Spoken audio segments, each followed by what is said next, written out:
Samantala, mga ilog sa Bangaldan, Pangasinan, isa sa ilalim sa dredging operations para iwas baha sa low-lying areas. Sundan sa report.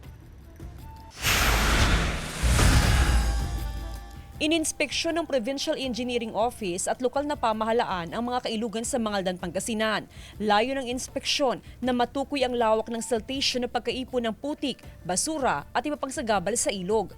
Kabilang sa ininspeksyon ng Old Bangaldan River, ang Alacan River, Paldakit River at Mangiragday River. Magtulungan po ang LGU at province para po dito sa daluyan ng tubig. At alam niyo naman, itong mga nakarang araw sa malakihang pag-ulan, naranasan na naman po natin ang pagbabaha sa ilang lugar. Plano ng lokal na pamahalaan, katuwang ang provincial government na isailalim sa dredging ng ilog. Paraan ito para maiwasan ang pagbaha sa mga low-lying area.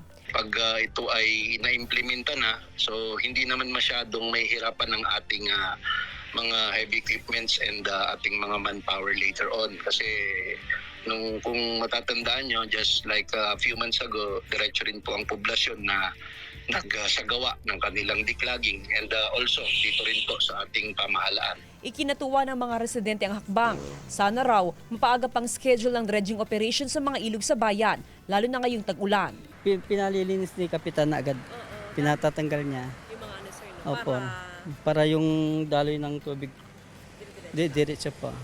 Kasama si Henry Dominsil, Jasmine Gabriel Galba, One North Central Luzon.